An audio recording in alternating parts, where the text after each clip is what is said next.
Right, so today I wanted to talk about an interesting tweet here from Corey Morgan. And he says the NDP position on everything is easy to write. No matter what the problem is, it can be solved with spending more money to hire more union people, then send them all home with full pay until the world's problems solve themselves. Borrow the end. And again, it definitely encouraged me since that this is something that I've been bringing up for a long time. And then again, that is the leftist solution on anything. And this is the problem that it just flies in the face of these people because most of the everyday NDP voter, the everyday even liberal voter to pretty much the same degree, the like any sort of fiscal, economic knowledge, it's like I say, it's like talking about physics to a 4-year old. Like it's so above their head, it's not even funny. There was a I think it was a TikTok post, but I don't know exactly if it was or not, but it was of like this teenage girl talking about, like here's a $5 bill and a $50 bill, and basically talking about, why can't we have inflation but not, have things be worth, like how have the cost of goods and services go up, like basically just demonstrating that, like it's literally like me saying, like, why can't we just cancel gravity? What,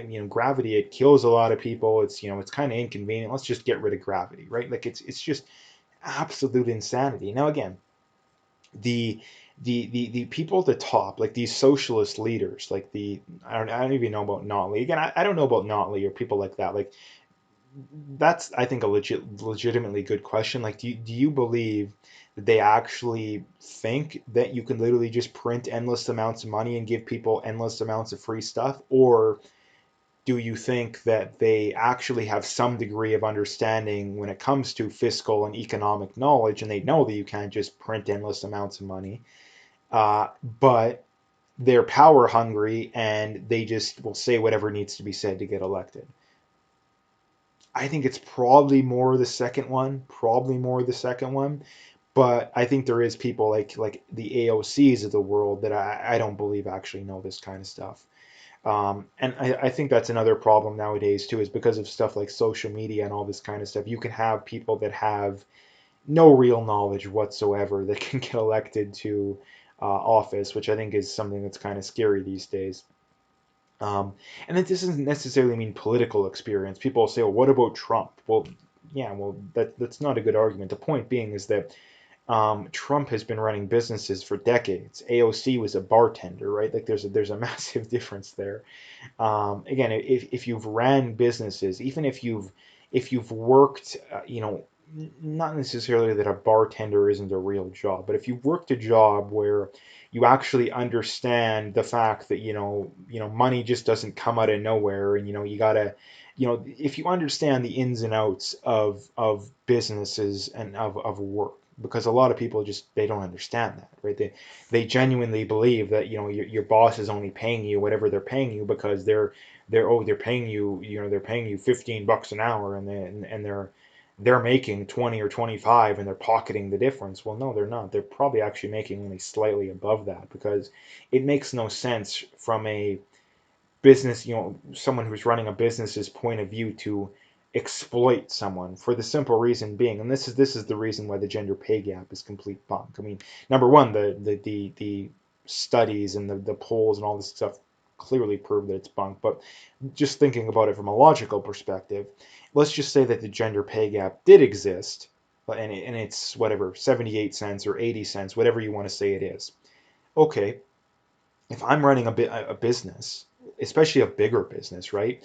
If I am Walmart, let's just say, why would I not hire only women and pay them 90 cents on the dollar, which would be a pay raise as compared to people, women working at Costco or Superstore, and pocket the difference, right? It would be a win-win, because the business owner could pay the women more, which would help them, and they would still pocket the difference, right? They would still pocket the difference. So again, the fact that that isn't going on is just proof that the gender pay gap doesn't exist. It's also proof that the whole concept of exploitation doesn't exist. Again, if you are working somewhere and you believe you're getting underpaid, apply to other places and demand a higher wage. If you're actually worth that much, it's fairly likely that you would get paid that much. Someone would offer you a job for that much. If no one does, then you're not worth that much. I'm sorry, you're not worth that much. Now, again, there's other things that can go into it. I mean, for example, right now the economy is absolutely terrible. So again, obviously there is other things that can go into that, but in general, that's how it works. But getting back to the main point here, um, this is why politics these days is kind of it's so boring. This is why I'm not even big on like anyone really when it comes to politics, because I don't think the problems that face us these days are going to be solved politically. I think it's very obvious that the problems that have faced us is because of how we do our political system, and I don't think that you're going to fix a problem, from the same cause that caused the problem. I think that things are going to have to go completely belly up at some point, and then we're gonna have to fix it, because again, when things go completely belly up, then you can't really give people free stuff anymore. People are gonna be forced to work. We're gonna be forced to have a free market, right? So again, I think that's probably now again. There's other things that could throw a wrench into that. I think some if a digital currency comes into play, I think that could throw a bit of a wrench, which is going to happen at some point. But again, there's a lot of things that could throw wrenches into it. But basically, in a nutshell, the system we have right now, it's not sustainable. It's not sustainable because we have more and more people by the day that are taking more out of the system than they're putting in. And it doesn't take a genius, PhD mathematician to figure out that that's not sustainable, because what the problem is that there's two ways to solve that. I mean, there's tax people more, which you can only do so much. Like, you can only do so much. And oftentimes when you tax people more, you end up with the same or less revenue, because again, this is another thing that just the NDP, they just flies above their head. It's like talking about physics to a 5-year-old, in that if you tax people more, what are the potential negative consequences to that one? Number one, they might just move. Like, this is the problem with the NDP and their whole wealth tax thing, and wanting to have like 80-90% marginal taxes, is that a lot of these rich people are just going to move. And this is the one of the great benefits of being rich, is that you can easily afford to up and just move tomorrow if you wanted, right? You don't have to worry about selling your house and going through all that garbage. You can just buy a new one. You have the capital to do it. You can wait to sell your other one, or heck, you don't even need to. Maybe, like, you might not even need to, right? So again, this is something that it just flies above their head. If you tax people too much, number one, they might just move, in which case you end up with no tax revenue. Number two, they're probably going to look for more ways around having to pay said taxes. Number three, they might just work less, right? Like, if you're someone who gets your income is based off how much you, like, let's say you're a doctor, right? You might just work a little less. Like, let's say, we're going to tax 90% of income above 250 grand. Well, they're just going to earn 249 or just below that, right?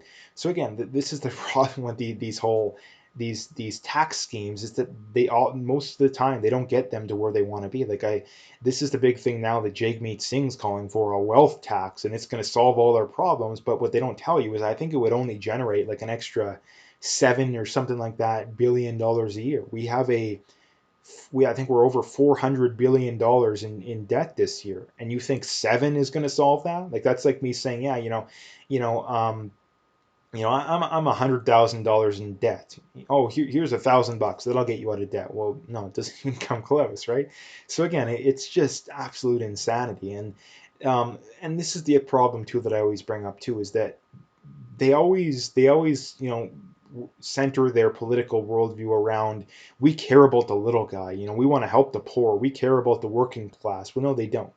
The, and like I say, here there's many reasons behind that. Number one, if they were so worried about the little guy, they wouldn't have such a hatred of small businesses and of entrepreneurship, right? Like, that is the worst thing in the world, according to these people. The other thing too is that if they really believed what they believed, they would want Wexit. Like, they would want Wexit, because if Alberta left Canada, this is what I always bring up, and this is, I think, one of the best arguments against socialism you can possibly make, in that if the socialists actually believe what they believe, or even if they want to call themselves moderate, whatever they want to call themselves, why would you not want to take the vast majority of the people who disagree with you politically, give them their own little area, and then you can have socialism? Because again, if Alberta left Canada, Canada would become a socialist country overnight. Like Canada is a UBI away from being socialist. Again, we have this illusion that we're center left. No, we're not center left. We are very close to being socialist. I wouldn't say we're socialist yet, but we're very close. I mean, we already have socialist healthcare. We already have, you know, pretty high taxes for richer people. So again, we already are very close to being socialist. So again, if you actually believe in your political worldview, why would you not want to just take the vast majority of people who disagree with you politically, give them their own area, and then there would be nothing stopping you from having socialism? But they don't do that. And why do they not do that? Because they're motivated more by wanting to take from the rich, by wanting to take from other people, than they are motivated by wanting to help the poor. Because again, if they were motivated by wanting to help the poor, they would love Wexit, especially the Eastern Canadians, the ones that are on the left at the very least. Right? Like, this is the thing too. Like, if you've talked to any Wexit supporter, they would tell you, 99.9% of them, because I'm sure there's one or two out there that don't, but if you had a poll just amongst Wexit supporters saying, would you vote, if you had the chance, would you vote for Quebec to leave Canada? Like I say, 99% of them would. And why is that? Because they're actually confident in their worldview. They're actually confident in their worldview. And that is the fundamental difference between this kind of stuff, right? And this is also the fundamental difference as well, on that if you have a free market country, you can have socialism within that. If you have a free market, there is nothing stopping people from signing contracts saying, we are going to collectively pay for healthcare, for dental, for schooling, for whatever you want. There's nothing stopping them. But that you can't have a free market within socialism. Again, that is the fundamental difference. Um, so again, it's a very interesting topic. It needs to be talked about more, because this is the problem with these people, is that like I say, their solution is literally print as much money as we possibly can and give it to people who agree with us politically, helping us out politically. It can be summed up that simple, like that simple. And the reason why people don't want to talk about it more is because they want to pretend that they have this illusion of caring about the poor and the working class. Like, it's complete BS. It's complete BS. So anyway, if you like the video, make sure you hit that like and subscribe if you haven't already. Make sure you check out those links below. Follow me on those other platforms. If you want to donate, you can do that as well. Again, I appreciate whatever support I can get. So again, check out those links. Stay tuned for more, and have a good day.